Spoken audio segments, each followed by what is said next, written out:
Hi, this is Ellen Stevens Newton with Relatively Speaking, and today's show I'm interviewing Cathy Teague, and she's here to talk about the Teague family and associated families as well as the Orne family, and I'm delighted to have her here. We've been doing research in parallel form for a long time, but we've finally been able to get together and compare notes, and as anyone knows that's doing genealogy, it takes a long time to get it all squared away. So it's a work in progress, but we hope if you're listening and you are related to the Teague family or the Orne family or associated families, that we may bring up some information that you didn't know, and hopefully we can open some doors for those of you that are searching.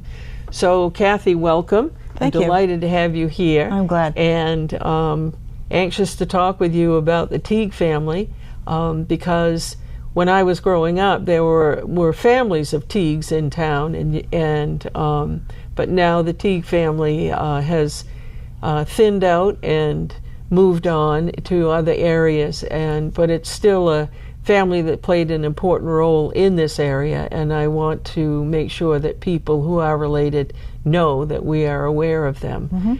So you were born here? Yes. And your parents were? Marjorie and Frank. And Marjorie was a spinney? Yes. Okay. And you have one brother? Yes. And he still lives within the region, the Yes. Boothbay region? Yeah. He does. And so you are currently married to John Orne. Yes. John Clifford Orne, I Yes, might add. John Clifford, yes. And you have 3 children? 4. 4 children.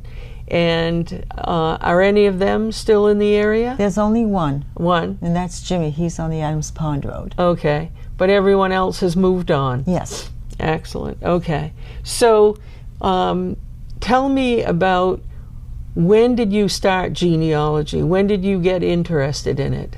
I got started when I met my husband in 98, 99. Mm-hmm.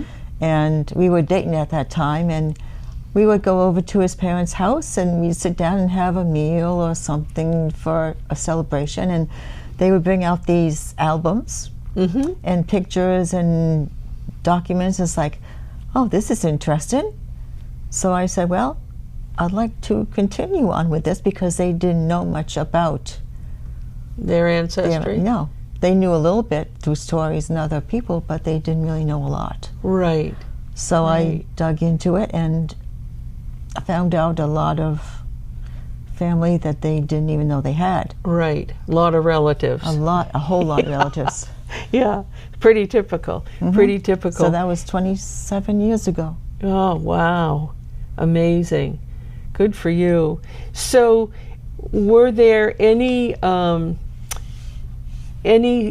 people that you found in your immediate family that you didn't know? On the Teague side, I didn't know anything because my parents never talked about their family. Uh-huh.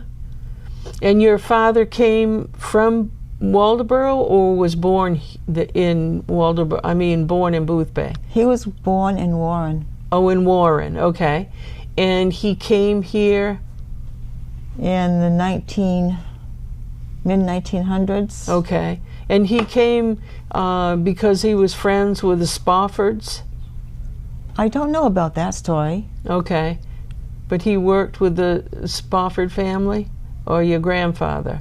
My grandfather did. Okay. So it was your grandfather's My connection to the grandfather worked Spofford with family? Spoffords, yes. Okay. Okay. So let's talk a little bit about your family, and starting with Frank Loring Teague. Yeah. And he passed away in 2014. Yeah. But he was born in 1931, and he had, and his wife Marjorie his family stayed in the Warren area, Waldoboro Warren area? Most of them did, yeah. Yeah, okay. And in doing the research and comparing notes with you, we come across a woman named Isa Antoinette Mank, which I find to be a very interesting name. And Isa, the Mank family, is a German name. Yes, and it it's is. there was a huge community of German immigrants in that area, and she's part of that. That's part of her history. But I understand that you have a photograph of their farm. Yes, I do.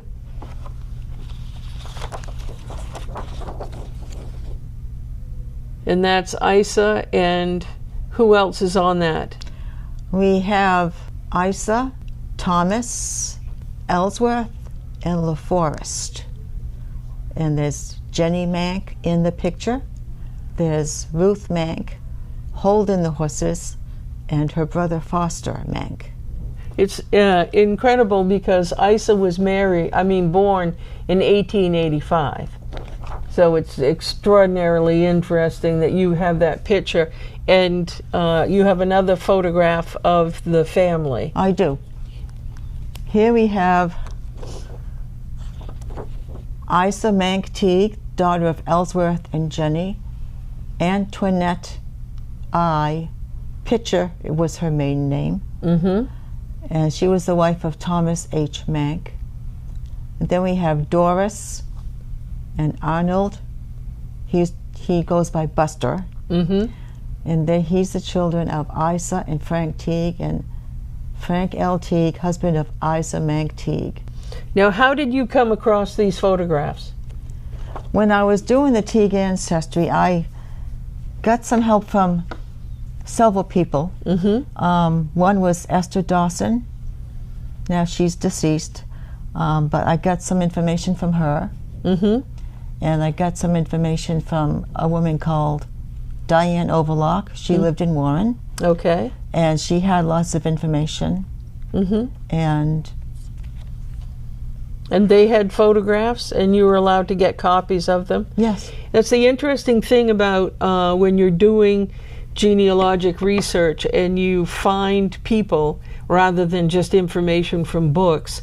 It's amazing the number of little squids of paper that have survived over the years, or photographs that have been labeled so that you're able to look at them, because we've all seen hundreds of photographs that they're lovely people in the photograph, but nobody knows who they are, and nobody ever will, because everyone's in such a rush they don't write anything down. So it is a little bit and hard. in these photographs, they listed the people, so it's easy to know who's who. Exactly. Yeah, that's the beautiful thing about it. But it's interesting. Did you ever know how those women were related to the Teague family, or how they came across those photographs?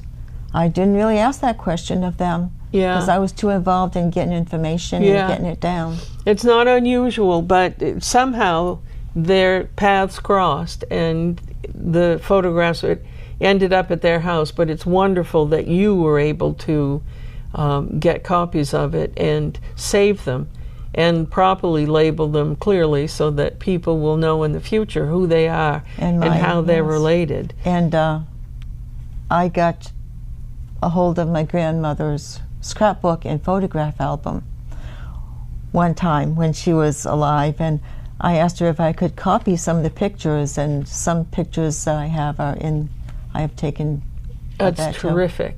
So the Mank family, as we said, was German, and the first one that I have done research on is Thomas, and he was born in 1836 and lived in Waldoboro, and his wife was Antoinette Pitcher. And Antoinette Pitcher is a relative of Stevie Pitcher, who passed away, I believe, 3 years ago, but lived here in town, and they were and his mother and father, but same family. Same family. You're all connected in that manner, which is, I think it's interesting to find out how you're all connected, or how people are connected. And it's nice to know that. So your mom, Marjorie, was born in 1936. Yes. And her family, she was born here. Her father was Everard Spinney. Yes. And Everard Spinney was born in Port Clyde. Yes, he was. But tell me about his family and his route, how she ended up here in Boothbay.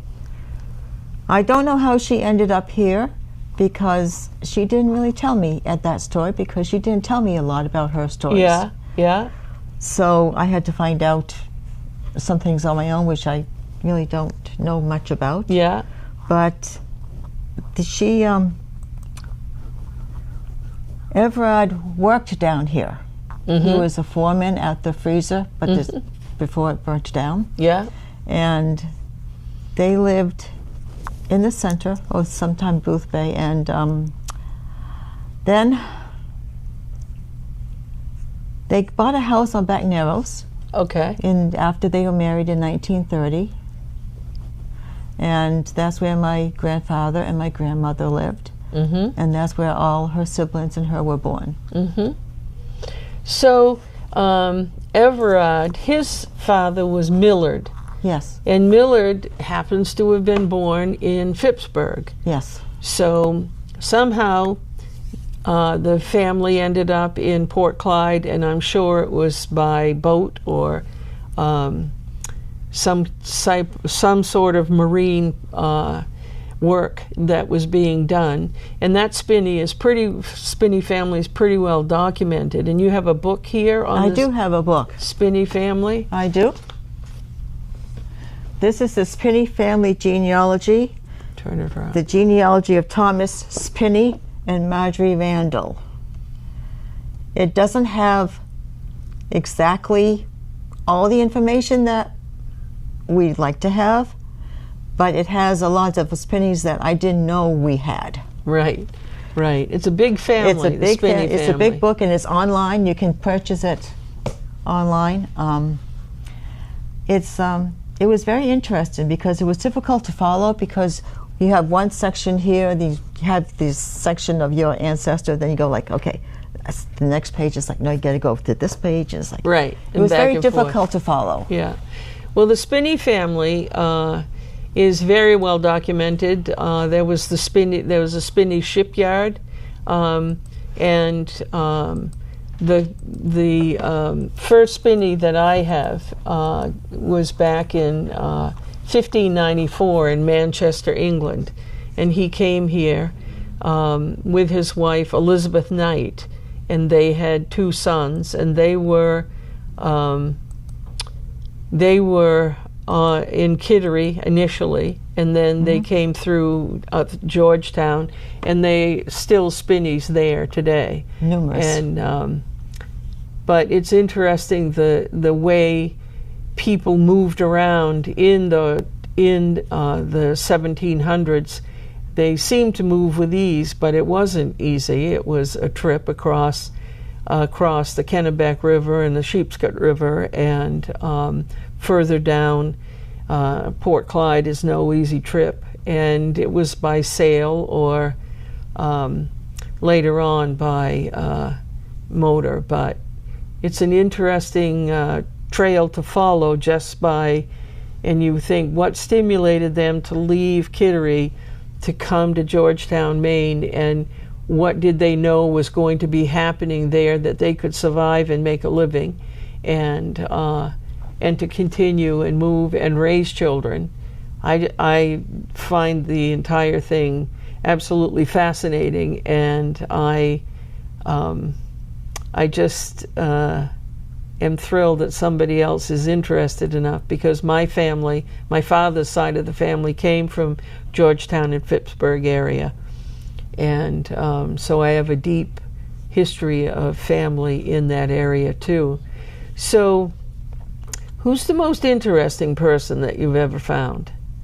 The most interesting I've found in all of the families that I've done is that through the Teague side, going into the Spinney and going into the Oliver I found that we are related to Bridget Bishop, the witch that was hanged in Salem in 1692, because she married Thomas Oliver. That was his second wife.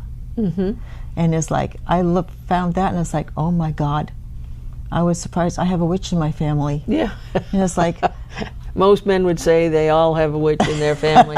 However, she was a true witch. Yeah, according to them at that time. But that was on the Teague side. That was on the Teague side, going into the Spinney and going into the Oliver from Georgetown. Yeah. Isn't that interesting? Yes. So, did you find researching in the Georgetown area was difficult? It was. Yeah. The records are, there are indeed vital records that are available, but they're actually pretty limited, I found. I was quite surprised, but I think that you find that in almost any area, but except the few that have really, really well kept records. None of them burned in fires, and I think that that's the nicest part, is the surprise that you have when you find just this luscious display of names and dates and places, and it's like, yeah, those breakthroughs keep you going. They do, yes. Yeah, I think so. Yeah. So tell me about John's family, John Clifford Orne. John's family originally came from England, and they settled into the Isle of Shoals, and they lived there because they were fishermen. Then they left the Isle of Shoals and they went into Massachusetts, where John Orne of Salem, Mass. Settled and started a town. And then they branched off to different areas. Some went to New Hampshire, and John's family came to Maine. And that's where it gets a little sketchy for some people, because some people believe that the Ornes were two different families. They're not two different families. Right. Because one brother settled in Edgecombe, which is Thomas Orne, on the Mill Road in Edgecombe, and then the other brother, William, settled in Southport. It was called Ebenecook back then, and that's where they came from. So we had Southport and the mainland. So they are connected, but people don't really want to admit it. So John's dad was Dwayne, or Dane, he was called, Dane, correct? Yep. And his mother was Cynthia Hollowell. Yes. But his grandfather was Everett, but Everett's last name spelled O-R-N-E, but there are some cases where it was spelled H-O-R-N. And that's pretty common, I have discovered. That is common because they did that mostly in Massachusetts. But when they moved out of Massachusetts area, they dropped the H. Okay. And so the majority of Ornes that I've researched in this area are indeed, they spell their name O-R-N-E. Yes, and it's the same family.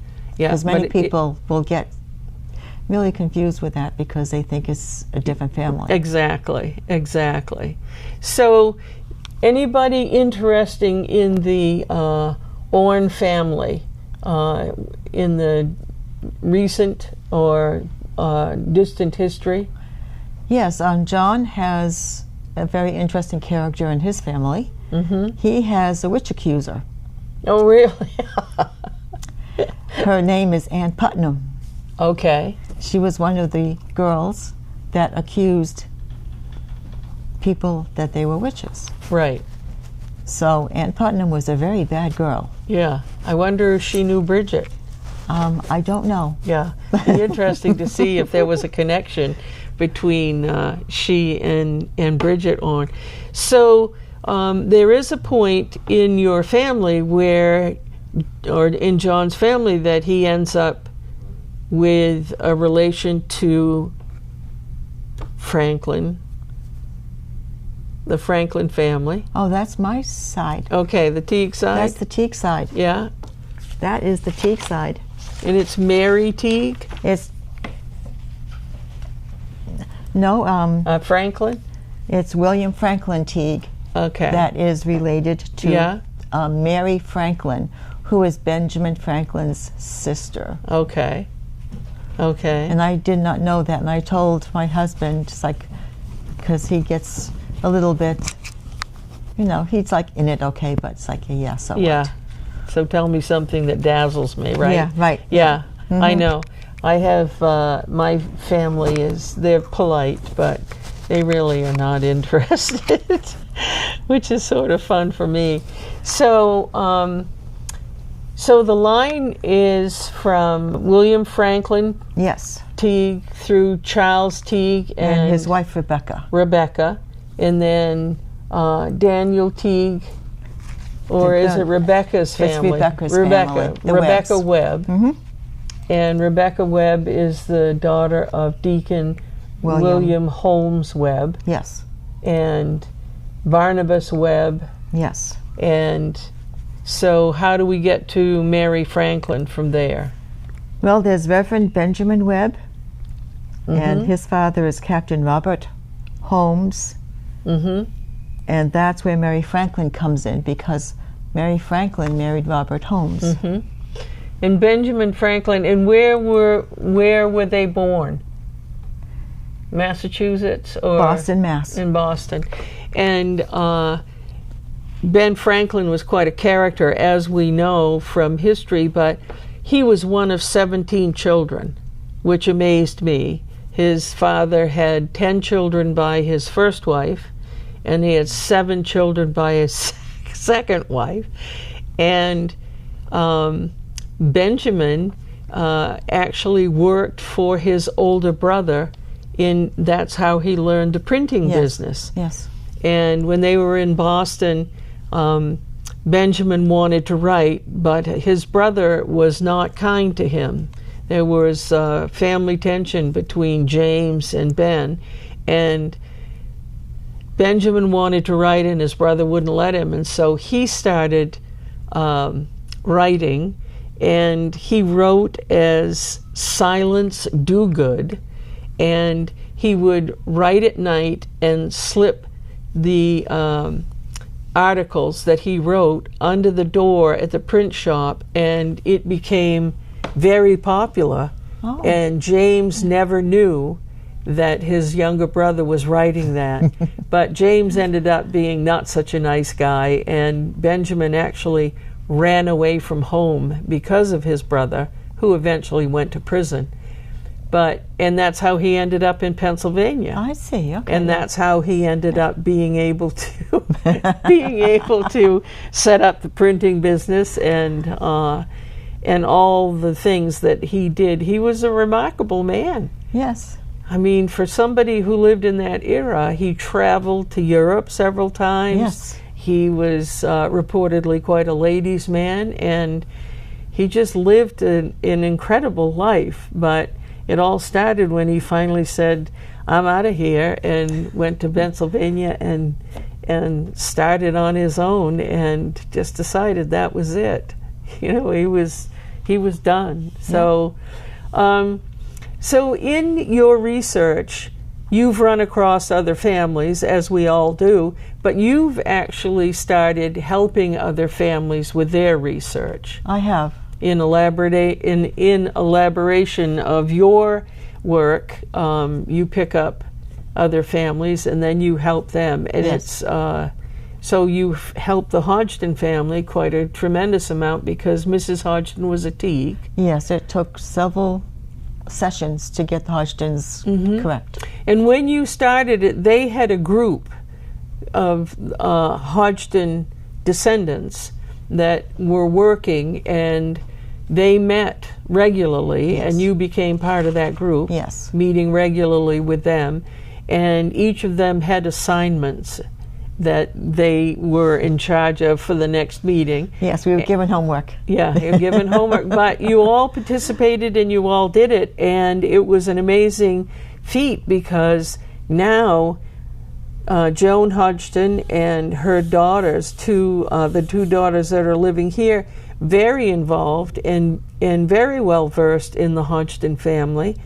And you also introduced them to the Teague family because the girls didn't know a lot about their mom's family. No, they didn't. And Joan herself did not know a lot. As she said, she didn't know the extent of the Teague family, and now I believe it's back into the 1500s. Yes, it is.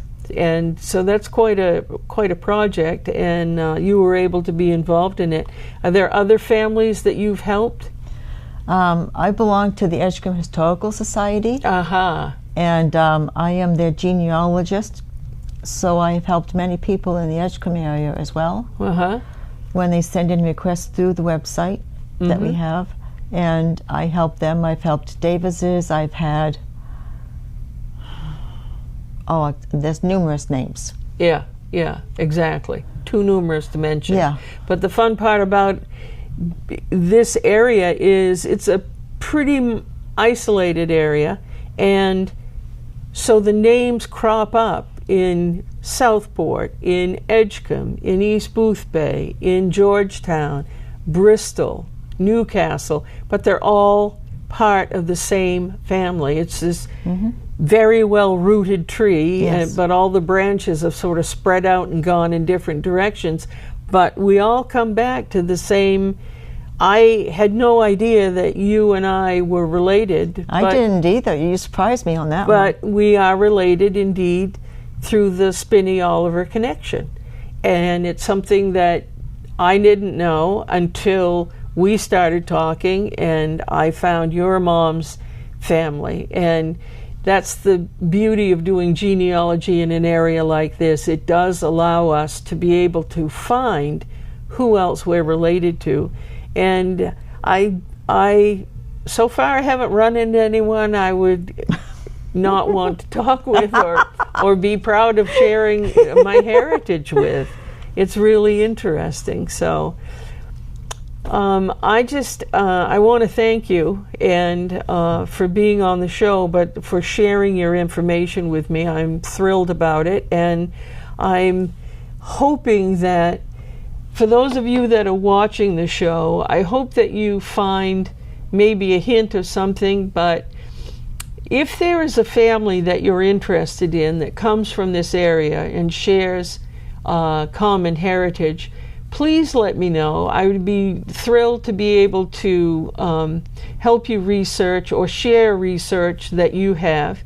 And I'm also very interested in having people contact me, even if it's just for a specific person.